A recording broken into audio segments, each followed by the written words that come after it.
Today's episode is sponsored by Saxo, the platform bringing you a premium investment experience without the premium price tag. Welcome to Many Happy Returns, where we aim to make you a better investor. I'm Roman. And I'm Michael. Few topics animate the British populace more than house prices. After prices peaked 2 years ago, higher mortgage costs have caused the market to stall. But with rate cuts on the horizon, is normal service about to be resumed? I want to know how the change of government will affect the housing market. And in today's dumb question of the week, does building more houses really lower prices? All right, let's get into it. So when interest rates started rising, there was a lot of predictions that the British housing market might crash. Now, we've heard these predictions for a long time now, and the crash never really seems to materialise. And if you look at nominal prices, there's been no crash this time. Maybe if you look at real terms prices, you could argue there's been a correction. Once you account for inflation, prices are maybe down around 15% from the peak. But now things are changing. We've got a new government, and they've got some ambitious house building targets. We've got the Bank of England just about to cut interest rates, probably. And people are looking at the housing market thinking, what's going to happen? So what does the latest data show, Roman? Well, it's not really very surprising, but house prices have been flat pretty much for a year now. There's a very slight increase over the last year, just a couple of percent in nominal terms. Now, if you adjust for inflation, it's a very different story because inflation has been obviously very high recently. And in real terms, house prices are down considerably. Yeah, so we actually had data from Nationwide, their house price index, and Halifax, their competing house price index. They both published last week their figures for June, and it showed that the annual change in house prices is around 1.5, 1.6% in nominal terms. And the average house price is around £266,000 at the moment. But I think if you look at it in real terms, that's the way you should think about things. We've seen pretty good wage growth in real terms as well, while house prices have been stagnating. So there has been some increase in affordability. So that's one positive, I think. Also, if you look at employment data, the number of people who are unemployed has increased slightly, but not a lot. Many people were thinking that unemployment would increase by more than it has, including the Bank of England. So that's also a positive for the housing market. Because if people have greater job security, they'll be willing to, say, move house or buy a new house and commit to that huge debt. Yeah, it seems that thus far, people have experienced higher mortgage costs, obviously, when they come to remortgage, and they've been able to swallow it more or less so far. We haven't seen any distressed sales, or at least not enough to move the market. Transaction volumes are actually still quite a bit below where they were pre-pandemic. Now, it's interesting the difference between these two surveys, Nationwide and Halifax. Nationwide is larger, and that shows a 0.2% increase in prices in June. And Halifax shows a fall of 0.2%. But I think that just reflects the kind of noise in this data on a monthly basis. To me, that's both within the margin of error, right? The market's flat at the moment. Yeah, it's not really going anywhere. And there are headwinds, big headwinds for the housing market, primarily mortgages. And if you just step back and look at prices, they peaked in the summer of 2022. And nominal prices now are around 3% lower than they were at the peak, which, when you account for inflation, puts us into double digits down. And there's no sign really in the transaction volumes or in prices that we're going to catch up anytime soon there. And my favourite stat is if you compare things in real terms and look at house prices today, it hasn't moved for 2 decades. So if you inflation adjust, there's been no increase in house prices in the UK on average for 20 years. I get the feeling people just aren't going to believe that stat, though. Because the media always says, prices go up, they're unaffordable, and they are unaffordable for a lot of people. How haven't they risen faster than inflation? Well, you just do the sums yourself. I mean, it's just the fact that inflation's been surging recently that's really knocked prices for 6. Ramin, I can't do the sums myself. I'm not an R expert. I trust your sums. It's funny because Laura didn't believe me either. She said, "Have you checked that?" And I said, "Yes." You've never made a mistake before. I probably have, but I usually correct them. But this one I'm pretty sure of. So it's a stat that nobody seems to mention, which is quite odd. I think it's because the idea of the average house price over the UK disguises a lot. There's been a huge boom in different parts of the country, and some parts of the country have seen massive falls. I mean, at the extreme, you look at somewhere like Aberdeen, where changes in the oil industry have really affected the local market there. But it's not the only case. And Ireland as well, I think that's been pretty shocking. But everyone has anecdotal evidence. You know, they say I bought a house in this year and then I sold it 4 years later for this huge markup. But they don't realise that it goes in steps, and they're probably thinking about one of those step ups. Yeah. And they usually never think about the interest cost they paid over that time or the maintenance costs on their house. They just think, wow, I made a load of money. Yeah, every time it rains now, I'm just paranoid. I'm just looking around for leaks. And I hope we're going to get a subscription service with our roofer. Roofing as a service. Yes. RAS. That's the new investment opportunity, obviously. Subscription roofing. I've never heard of that.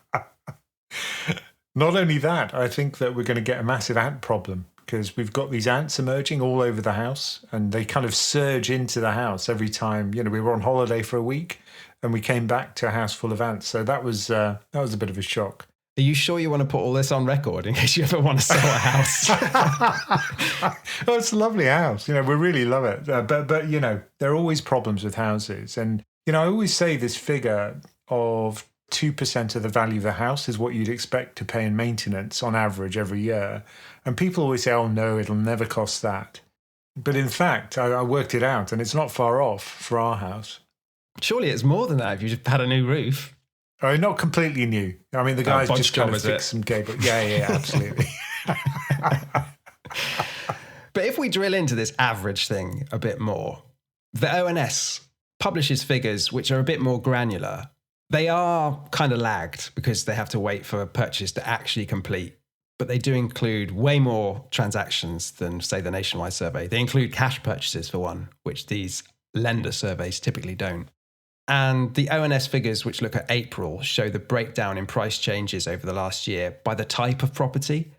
So on an overall basis, the ONS says prices are up 1.1% over the last 12 months.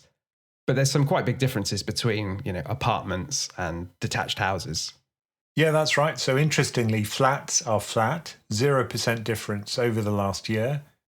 The biggest increase has been in semi-detached houses like ours, just so that when we do sell our house again, it's attractive. 2.2% there. Yep, and detached 0.3%, so hardly up at all. What's interesting is that terraced houses are up 1.6%. Now, if you're not from the UK, just to explain that, detached means you've got a house which isn't attached to somebody else's house. Terraced means you've got lots of houses squidged together in one massive sandwich horizontally. And then semi-detached means you've got two houses stuck together. Detached is a weird word for me because that implies that, like, the house was stuck to something else and you've separated it out. You pulled them apart. But no, it was never attached in the first place. If only you could do that, that would be great. I mean, I guess what this implies to me is that detached houses, which tend to be the more expensive ones, are not doing great. Maybe because people don't want to take out such big mortgages right now with higher interest rates. Flats are not doing very well. There's a lot of issues going on there. You've got the leasehold stuff, which is all in review. You've got cladding issues around loads of apartment blocks in the country following the Grenfell disaster. And then the ones in the middle, the semi-detached, yeah, they're doing quite well, or at least keeping up with inflation. But what's really interesting is if you look at new build versus existing resold property, and that's got a huge difference. If we look at the annual change in new build prices, it's up 15%. Whereas existing resold property is down minus 1.3. Yeah, that's a big difference, isn't it? But that also tells you about the type of properties which people are buying.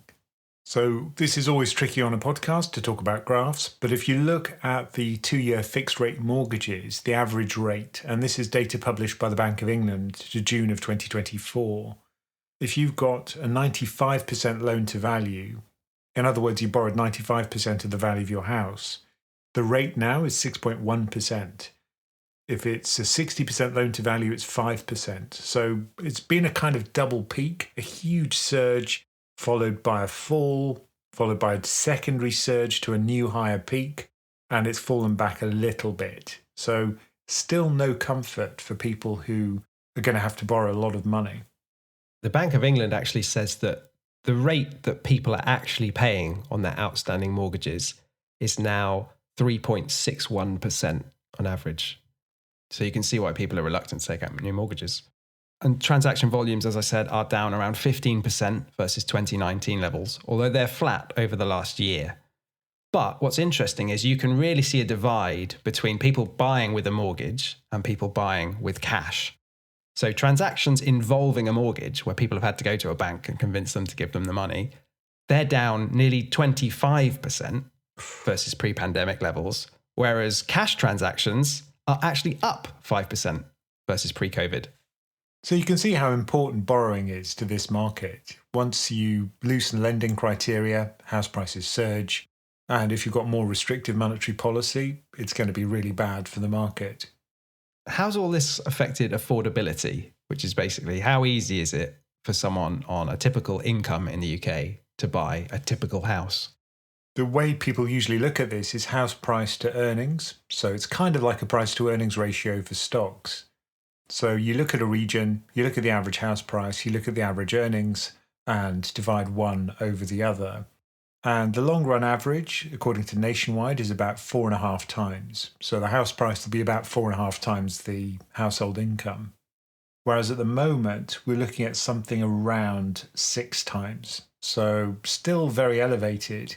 Not as high as it was. It peaked at just under 7, I think. But now it's slightly more affordable because, as we said, house prices have been kind of flat and earnings have been increasing. When you look at the long run graph and that average level of 4.5 times earnings, it's actually been above that long run average since the early 2000s. It got close to getting back to mean after the financial crisis when it got down to 5 times earnings. But yeah, if you believe this is the fair value, we're still expensive, very expensive. But if you believe Robert Schiller's stuff, which is that prices are driven by narratives, I think in the UK it's still the narrative that house prices are always going to go up and it's a really good investment. Whereas if you actually look at the data in real terms, that's simply not true. But narratives are not based on data, they're based on anecdotal evidence and kind of urban myths. Because some people might be saying, well, you said house prices have gone nowhere in real terms for a long time, right? And yet they've become much more unaffordable. How do those two things square? And the reason is because UK wages have been depressed for a very long time and been below the rate of inflation. Yeah, whether you look at wages adjusted for inflation or house prices adjusted for inflation doesn't really matter because the two are very strongly linked. And that's because of the lending criteria. You lend a multiple of someone's income. So I think the fact that we've had very low productivity growth in the UK has had multiple consequences. Low wage growth and low house price growth. So if you divide one by the other, it hasn't moved anywhere. Because I think that's the story that doesn't get told. People think houses are expensive, and they are. But it's the real story is we've had terrible wage growth, which is what's really driving the poor affordability. There was an interesting stat from the Nationwide survey where they said a borrower earning the average UK income buying a typical first-time buyer property, if they had a 20% deposit right now, their monthly mortgage payment would be equivalent to 37% of their take-home pay. Now that's well above the long-run average of 30%, and probably not sustainable in the long run. People are really expecting rates to fall. I think this kind of thing is quite impactful because if you think about the quality of life that people have and how much they can spend on fun stuff, that really has gone down. If you're having to feed the mortgage rather than have fun with your family, I think that's a huge detractor from quality of life. Yeah, we don't want to end up as a country where we just have to spend everything on the house. And that's why I think these policies, which just stoke up house prices, are just a huge mistake. Ultimately, you've got to have a shakedown at some point to get more affordability. You've got to have house prices falling relative to wages to get us back on track. That is what's happening now. So as you said, affordability has improved a little bit since the peak. So if we were to fall to that long-term average house price to earnings ratio, house prices would have to be down by about 25% compared to where they are today. Or wages would have to grow by an equivalent amount. Yeah, who knows? That could happen and they could meet halfway. It's the kind of thing you don't want to happen in a sudden shock, right? Because that would be bad for people in negative equity if their house price went down. And it would probably be bad for the banks if we saw a massive sudden 25% fall in nominal terms. I guess what the ideal situation to improve affordability would be strong wage growth married with kind of reasonable nominal price growth that's below the rate of wage growth. Yeah, I think that's a more likely outcome as well. I can't see a reason why house prices would crash from where we are today. Not unless there was a surprise move up in interest rates. That would be what would do it. Or a surge in unemployment. Exactly, yeah. But one thing I always like to point out is that the UK is just not one country when it comes to house prices. Effectively, you've got Londonshire, which is the hub of wealth for the UK, and its surrounding broker belt. And then you've got the rest of the country, which is like a completely different country. Are you classing yourself as Londonshire? Is this you just trying to pretend you're still in London? Listen to my accent, Michael. Listen to my accent. What county are you in? Buckinghamshire. Yeah, that's not London. Come on. Okay, so Londonshire. Let's broaden it out a bit to southern England. That was the bit that was more expensive going into this, and that's what's continuing to fall. So prices are down around 0.3% year on year, whereas the north, prices are up 2.4% year on year. I think Nationwide classifies us as outer metropolitan area. I'll let you have that one. We're zone 6, all right? Yeah, don't make me get on the Met line again, Roman. I hate that line. That was so funny when you were on the train and you said, is there really a place called Rickmansworth? Yeah, it's just made up, the Met line of places that no one's ever got off the tube. And like, might not be real for all I know. Chorleywood. Chalfont and Latimer, yes. Pinner. Yeah, but enough about London. There are some other regions.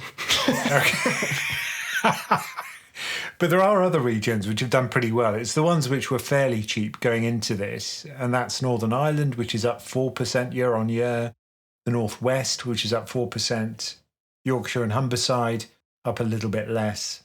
And I think it's important to tease out these differences because, like you said, there isn't really one market. But if you look at GDP growth in the UK, there's basically London and the rest of the country. In terms of productivity, London just pays higher wages. And it's a self-perpetuating problem because everyone moves south when they graduate from university. So it keeps on drawing in people into the capital. So I think the characterization by John Byrne Murdoch is a really good one. He's someone we often mention on the podcast, isn't he? Yeah, he always has a way of summing up things, complicated things in a pithy soundbite, which is what you need for a podcast. But I think the way he characterises it is great, which is that the UK is a poor country with one wealthy region. Yeah, I remember he said that if you stripped out London, the UK, in terms of GDP per capita, is effectively equivalent to the poorest US state, which is Mississippi. Today's episode is sponsored by Saxo, the platform bringing you a premium investment experience without the premium price tag. As all good investors know, nobody can control what happens in the markets, but one thing they can control is their costs. That's why Saxo has lowered their prices so you can grow your wealth and more of your money stays right where it belongs, with you. Search Saxo, invest for less. So I think we've covered where the UK housing market stands right now, which is that on an average basis, prices are flat, transactions are relatively depressed, but there's regional variation. But where are things going to go from here? Now, there's two things I usually look at here. Is one, the data from the Bank of England, which shows mortgage approvals, which kind of gives you a clue of what people are planning to buy in the next few months. And also the Royal Institute of Chartered Surveyors, they have a good survey, which basically talks to a lot of the estate agents and surveyors in the country and gets their take on where prices and transactions are going to go in the next month, in the next 3 months, in the next year.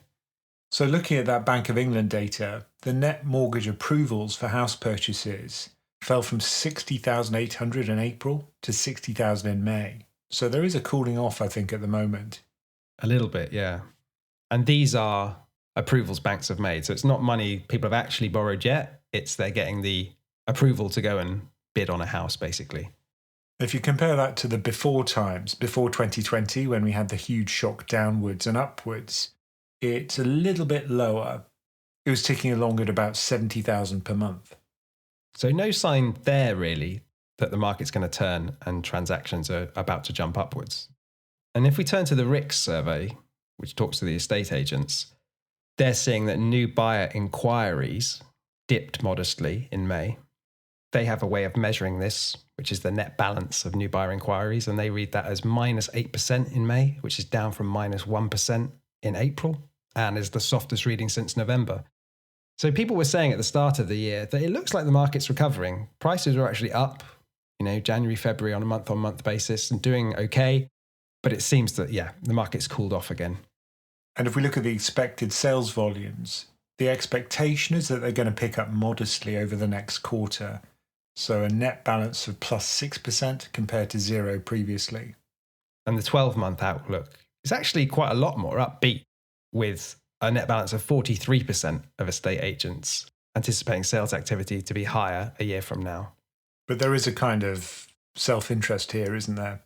Presumably the surveyors don't want business to fall. An optimism, I guess. But if you plot the RICS expectations, both for transactions and house prices, and adjust the timing versus what you actually see in the market, they do line up pretty well, at least directionally. Yeah, these are people who will certainly have their finger on the pulse of the market. So they're looking at what buyers are doing, but they're also looking at what sellers are doing. So new properties coming onto the market, they call it sales instructions, they are rising right now. A net balance of 16% in May. And they have actually been rising, these new instructions, for the last 6 months, every month. I guess at some point, people have to stop waiting to sell their house if they want to move. So in summary then, they think that house prices will fall a little bit over the next quarter and pick up over the next year. Yep, Rick says that the people it talked to are the most positive they've been since April 2022.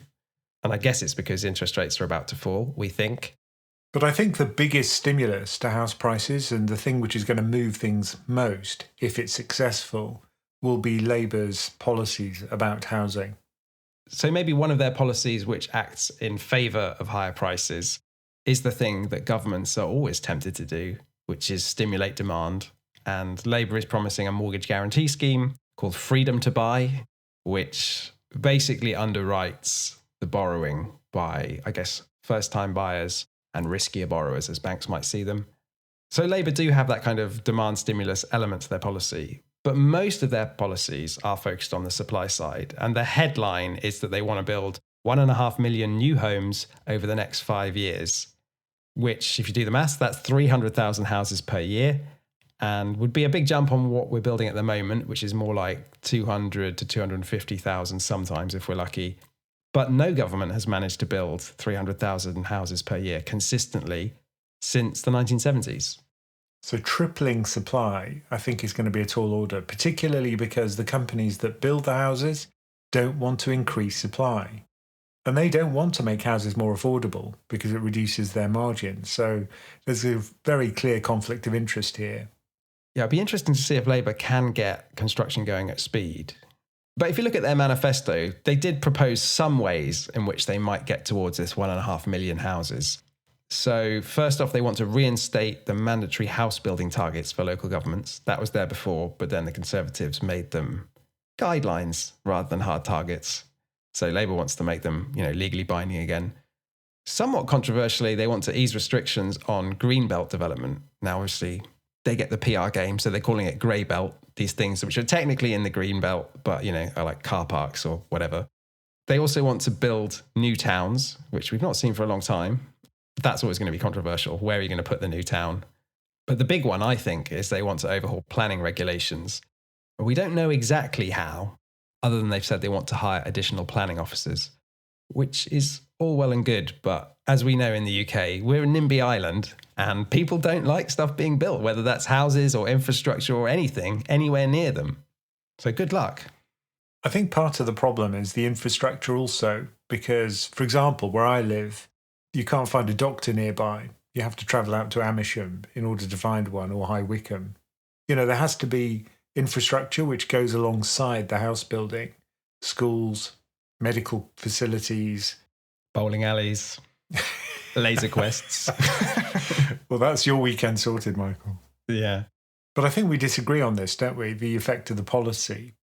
Personally, I think that as this is one of the key policies of Labour's new government, they're going to push it very hard, and this will increase supply of affordable housing. So certainly at the low end of the market, I expect this will push down prices and increase supply. Interesting. I can see it increasing supply, but I think the increase of new build relative to the existing housing stock is so small that, yes, there'll be a downward pressure on prices, but that'll be massively outstripped by falling interest rates and immigration and all these additions to demand, and therefore nominal prices will not fall, would be my prediction. So we'll just have to wait and see. Now, buy-to-let property is a form of investment, and it does generate a steady, safe income, which is inflation-linked. So that's certainly one of the investments which we discuss in PensionCraft. If you want to join that conversation, just go to our website to learn more, pensioncraft.com/membership. Okay, today's dumb question of the week is, does building more houses really lower prices? Now, we just touched on this in passing at the end of the main topic. Do you want to tee this up for us, Roman? Because I think this supply-demand dynamic, most people understand that in a market, if you increase supply, prices will go down, or at least they should, relative to where they would have been before. But with housing, I think people kind of doubt that's the case. Yeah, again, there's a great article by John Byrne-Murdoch. We should definitely have him on the podcast. Yeah. Hear it from the horse's mouth for once. Exactly. And he shows that if you ask people in a survey what's going to happen to prices if you increase supply, for almost every category except housing, they get it right. So for durable goods, you increase the supply of new cars, what will happen to prices? 79% of people get it right, which is that prices will fall. Commodities, labour, trade, all of those, people get it right. Ask them about housing, however, what would happen if you increase supply by 10%? Most people think there's going to be a rise. And there's no real reason why house prices should act differently to other markets. I think what confuses some people is this idea of affordable housing, because it's a kind of strange idea. Affordability is not something that is baked into the walls of a house. The government might, by policy, choose to subsidize some housing and trade it below market rate, either through rent or social housing or even, below market rate sales. But there is still a market rate for that house. And people like to pretend that we can build affordable housing, lots of it, without impacting the price of their own home. Maybe that's wishful thinking. Now, there's a great paper summarising research on this topic by James Gleeson of the Greater London Authority. And he says that the UK government's done a lot of work on this topic, and they find that if housing supply increases by 1%, that should lead to a 2% fall in house prices, and here's the kicker, if nothing else changes, right? So it's a relative move. And there's the kind of point that the overall dynamics of the UK with immigration and new household formation means that house prices will rise naturally because demand is outstripping supply, but you can moderate that by building a little bit more.